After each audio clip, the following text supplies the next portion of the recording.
から見るとめちゃくちゃいかついな。ここからですと鎧岳と兜岳と両方見れます。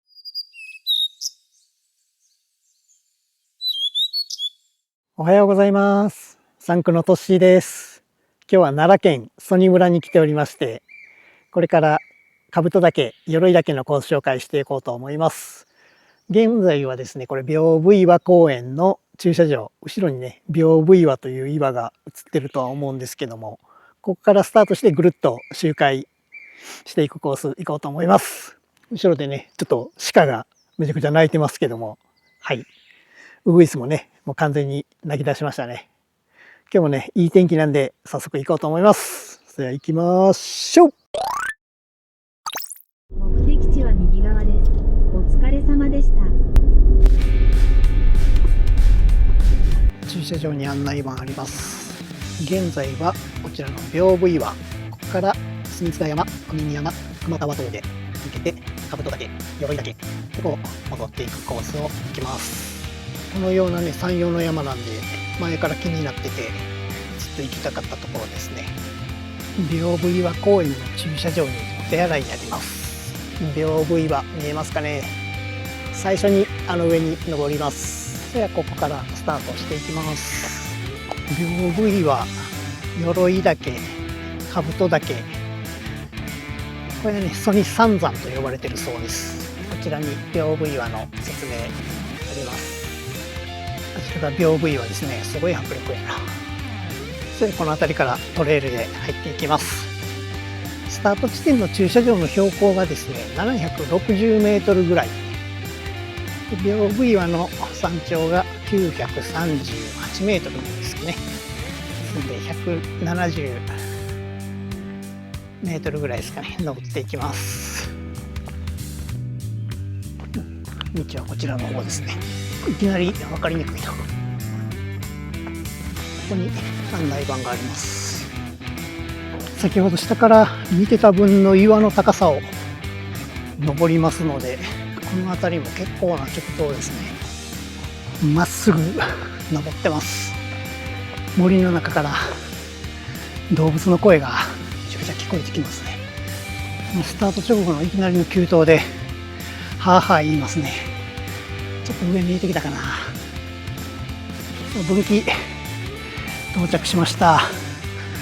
看板倒れとんだ。とりあえずここの分岐を右に行って、まずは屏風岩の一の峰、そちらに登ります。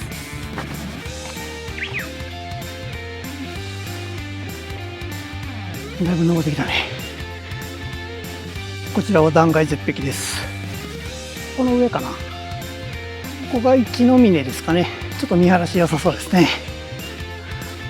こちらは断崖絶壁です。ちょっと木はいっぱい生えてるからあんまり見えへんけどな。こちら一の峰936メートルです。一の峰から今度は住塚山を目指していきます。一の峰で距離は約1キロですね。1キロで結構急な登りますんでね、なかなか出足しんどいですね。屏風岩は1の峰、2の峰、3の峰と続くそうですけど、今回は住塚山から国見山を抜けるぐるっとね、大きく周回するコースで行きます。先ほどの分岐まで戻ってきましたね。次は住塚山、距離は 0.7 キロって書いてますね。その先国見山が 1.9 キロ。こちら登っていきます。先ほどの分岐からすぐですけど、ここも結構な直登ですね。ちょっと細かいアップダウンがありますね。この辺りは階段みたいになってるな。ちょっと進んだか。あと 0.5 キロ。左側はね、崖というか、すごい向こうの方が見晴らしが良くて気持ちいいですね。住塚山は1009メートル。現在965メートルですね。あと45メートルぐらいか。アップします。山頂来たかな。住塚山山頂到着しました。標高は 1009.4 メートルです。次は国見山山頂ですね。こちらに進んでいきます。これが国見山でしょうかね。先ほど通行止めのフェンスありましたけど、2025年の8月にもう通行止めは解除になってるそうですね。フェンスの撤去忘れでしょうか。それ杉塚山から一旦下って、次は国見山登ります。ただいま距離が2キロぐらいですね。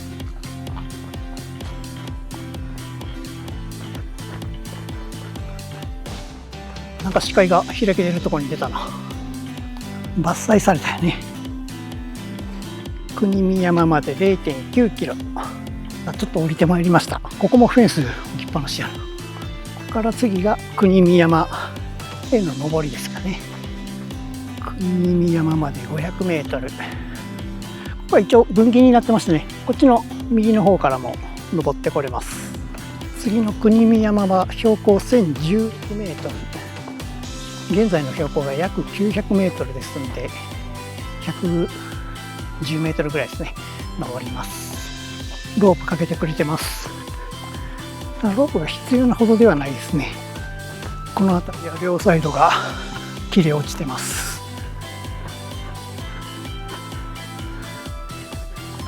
ちょっと岩っぽくなりました。ロープもかかってます。暑いな。さあ視界が開けました。国見山山頂到着しました。標高は1016メートルです。それで国見山山頂から下山をします。次に目指すのは熊田峠 1.3 キロですね。こちらまでまずは降りていきます。国見山で約3キロですね。なんか1キロごとにピークがあるんで分かりやすいですね。なかなか進まへんけど下りやすい下りが続いてます。熊田まで1キロ。最近は週末ずっとお天気が良くてね、山に行くのは最高の週末が続いてますね。この辺りは下りやすくてそんなに、ね、急なとこもないんで、ちょこちょこ登り返しのねアップダウンはありますけど、気持ちよくトレランできるところですね。まさかの登りありました。しかも結構長い階段やな。さあ階段登りました。熊田峠 0.5 キロ。熊田まで降りてきました。これは東屋か。じゃあトイレか。東海自然歩道です。この曽爾高原なんていうもんから最上坊の滝かな、こっちの方に進んでいきます。現在の標高が830メートル。ここからですね、しばらく緩い下りが続いて600メートルぐらいまで下っていきます。しばらくはこんな林道が続くんかな。下は舗装されてますね。林道が続いてます。そんなに歩いてないんで走りやすいですね。読み方は最上坊だったみたいですね。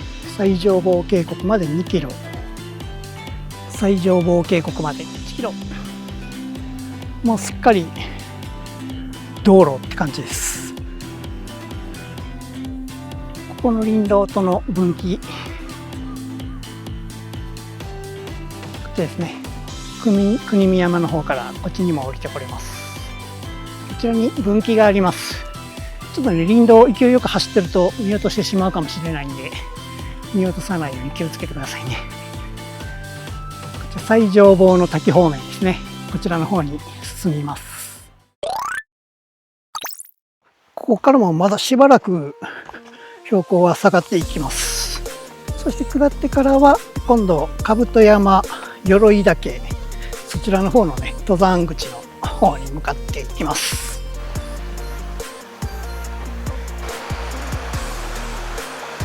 もう水は結構綺麗ですね。あそこめっちゃ深そう。魚がいっぱい泳いでるの見えます。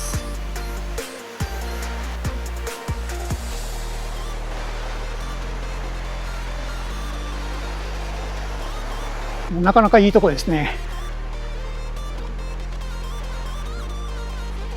怖っ怖っ、めっちゃたわんでる。滑るし。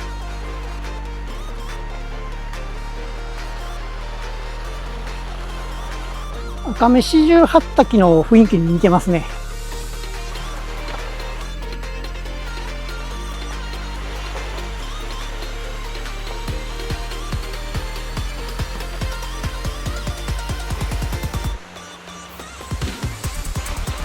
おお、すごいぞ。正面の岩もすごいけどな。もう滝もすごいな。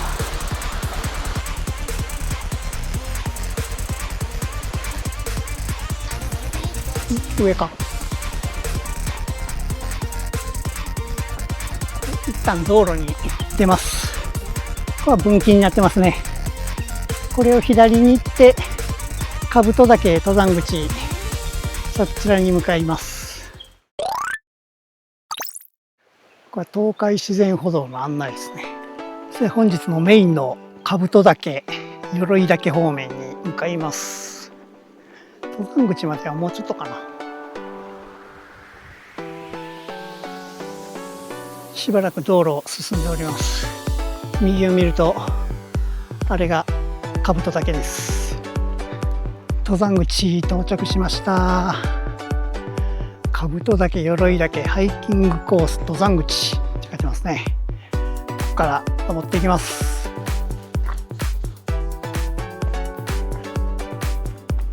この辺りはまだ緩いですけどね。この先おそらく1キロもない間に250メートルぐらい登りますんで、なかなかきつい登りが待ってると思います。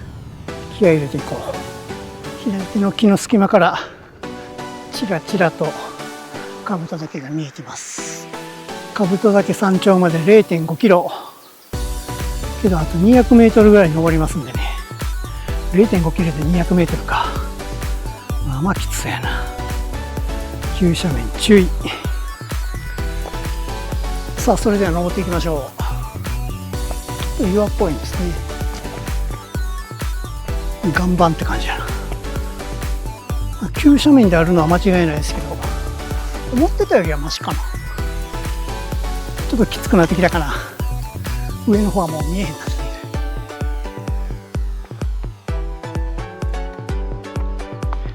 急斜面になってきましたね。なんやねんあの上、めっちゃ急やんけ。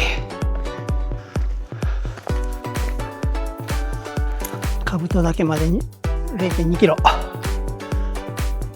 まだめちゃくちゃ急な斜面続いてます。よいしょ。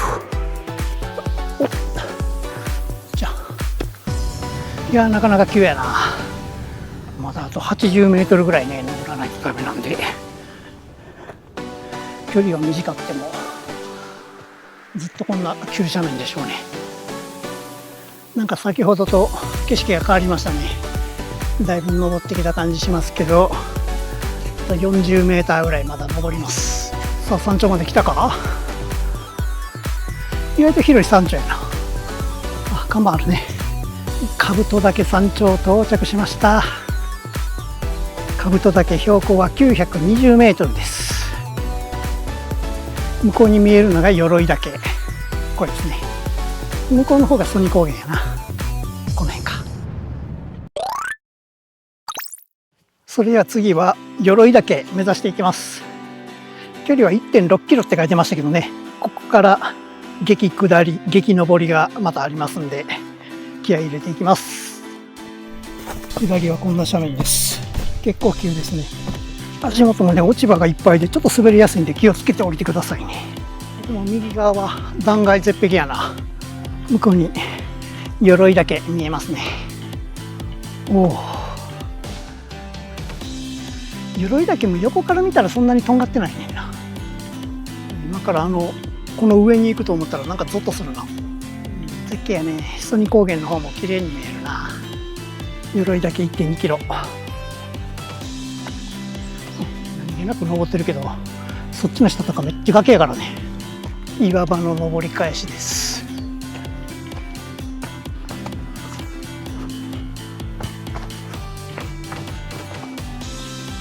めちゃくちゃ急な下りです。どんな降りんのこれ。峰坂峠に到着しました。ここから鎧岳山頂へ向けて登りになります。 0.8 キロ。ただいま距離が 9.5 キロぐらいですね。標高は760メートル。鎧岳の山頂は894メートルですんで、あと140メーターぐらい登ります。国見山の手前で一組遭遇しましたけど、あとは誰も会わないですね。めちゃくちゃ静かです。しばらくこんな感じの緩い登りが続いてます。こちらに分岐があります。鎧岳山頂に行ってからここまでまた戻ってきてね、帰りはこちらの方に進んでいきます。さあ登っていきます。結構急斜面になってきましたね。 0.4 キロけど100メーターちょっと登りますよ。上の方に稜線が出てきました。さあだいぶ稜線近づいてきました。なかなかきついな。稜線の分岐に到着しました。鎧岳 0.1 キロ、現在標高875メートル。鎧岳山頂はもう少しですね。鎧岳山頂到着しました。標高は 893.9 メートルです。こちら南側の斜面は進入禁止ですね。見てもらったら分かりますけど、降りれそうにないとこですんでね、元に戻ってください。鎧岳山頂からは眺望がゼロだったので、そそくさと下山していきます。さあ分岐まで戻ってきました。お疲れ様です。もうちょっとですね。それは兜岳方面向かいまして、先ほどの分岐までですね、まずは戻っていきます。急な上りを登ってきましたんで、今度は急な下りですね。見ていきましょ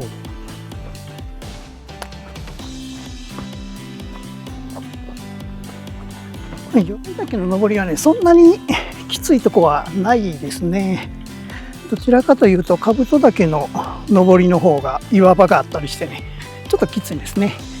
山陽を見るとね、兜岳よりも鎧岳の方がね、すごいきつそうなとんがった山に見えるんですけどね、登るルートは兜岳の方がきついです。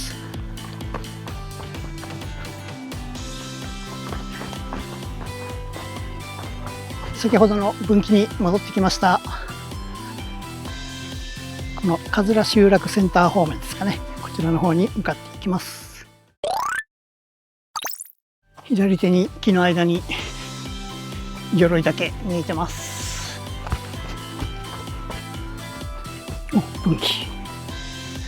分岐に到着しました。この桂バス停方面ですね、こっちに降りていきます。ちょっと道幅広くなりましたね。さあだいぶ降りてきた感じがします。木がめっちゃ伐採されてんな。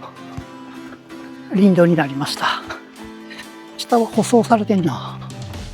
ここも林道の分岐ありますけど、左側ですね、こちらの方に進みます。引き続き林道を下山していきます。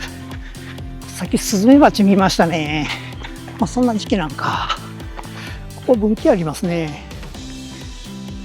右側の林道からでも行けそうですけど、こっちの左側から行ってみようと思います。神社があります。こっちの右の方ですね、ここから降りていきます。ここ通る人少ないんでしょうかね。結構荒れてますね。みんな林道通るんかな。ここの林道を横断してまっすぐ行きます。あんまり人が入ってなさそうな雰囲気ですね。さあ道路まで降りてきました。ここが登山口。ちょっと分かりにくいですけどね、こっちのここから登っていきます。私はこれからこのソニー横和バス停方面ですね。こっちに向かっていきます。お腹空いたんで行動食を生コッペパンダブルピーナッツ、ちょっとへしゃげてしまってますけど、いただきます。山から降りてくると炎天下でね、アスファルトの上はめちゃくちゃ暑いです。振り返るとですね、鎧岳分岐にやってきました。こう右に行くとキャンプ場の方に抜けていけるのかな。ちょっと行ってみましょうか。東海自然歩道ではありませんアピールがすごくて、ちょっと人ねあんまり入ってなさそうなんで、ちょっと遠回りですけど東海自然歩道から行こうと思います。それではロードを走っていきます。これね一旦下山するんですけど、駐車場はね標高が高いんでもう一度ね登らないとダメなんですよね。最後頑張っていきましょう。すげえな。住宅街まで降りてきました。ここ右ですかね。ここからですと鎧岳と兜岳と両方見れます。いやー、これも登っとったって思うとなんか不思議な感じやな。それでは引き続き駐車場を目指して戻っていきます。ここを右に曲がります。ここにバス停ありますね。名張駅前方面に行きます。先ほどの交差点を曲がるとここから上りですね。現在の標高430メートル、正面に兜岳に見えましたね。ここが鎧岳。それでまた最上坊の滝方面ですね、進んでいきます。その上がキャンプ場ですね。東海自然歩道最上坊の滝方面、道路に出まして、これを右ですね、進んでいきます。最上坊の滝の方を抜けてまた屏風屋の方にですね戻っていきます。正面のこちらが兜岳、右が鎧岳ですね。見る角度によって形が全然違うな。すごいいいワードですね。この下に滝があるんですけど、長走の滝、ここに看板ありますね。長走の滝、読み方合ってるのかな。先ほども来ましたけど分岐に到着しました。この最上坊渓谷をね今度は登っていきます。先ほどまでアスファルトの上でねめちゃくちゃ暑かったんですけど、沢沿いに入ると一気に涼しくなりますね。めちゃくちゃ気持ちいいです。案内板で写真見たんですけど、これが最上坊の滝みたいですね。本当はここに案内板とかあったのかもしれないです。ちょっと近くまで見に行ってみましょうか。涼しげ、水もめちゃくちゃ綺麗ですよ。正面のこの岩もすごいですね。マイナスイオンたっぷり。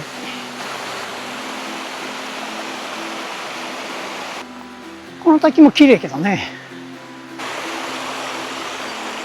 分岐に戻ってきました。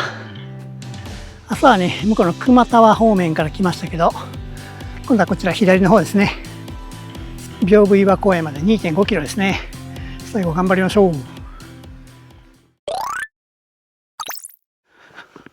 う。もうあとはこんな歩行の林道ですかね。2.5 キロね、ちょっと上りですけどラン&ウォークで頑張ります。この上に神社ありますね。タワ峰神社かな。この分岐は右の方に行きます。また暑いで。こちら分岐あります。屏風岩公園はこの右の上の方に登っていきます。分岐に来ました。ここをねまっすぐに進んでいきます。屏風岩公園まで 0.5 キロですね。ここからもねまだ登ります。なかなかきついな。右に屏風岩見えてきましたね。ずっと見てたらこっち倒れてきそう。駐車場へ戻ってまいりました。いや暑かったな。お疲れ様でした。お疲れ様でした。無事に屏風岩駐車場戻ってきまして、いやソニ三山なかなか良かったですね。山のね山陽を見た時にはどんだけ険しい登りなんやろうって思ったんですけど、そんな危険なところもなくてね、急登ではあるんですけど、登りやすい登りでね、全然安全なコースだと思います。トレランもね、林道もありますし、ロードもありますけどね、その辺しっかり走ればトレランの練習にもいいコースかなと思います。距離は20キロ弱ぐらいですかね。ちょうどお手軽なね、距離なんでね、はい。ぜひトレランされてる方もね、ぜひ興味持ってチャレンジしてもらえたらと思います。でまた動画の方アップいろいろしていきますので、気になる方はチャンネル登録してお待ちいただければと思います。でもし動画が良かったら高評価もよろしくお願いします。では、バイバイ。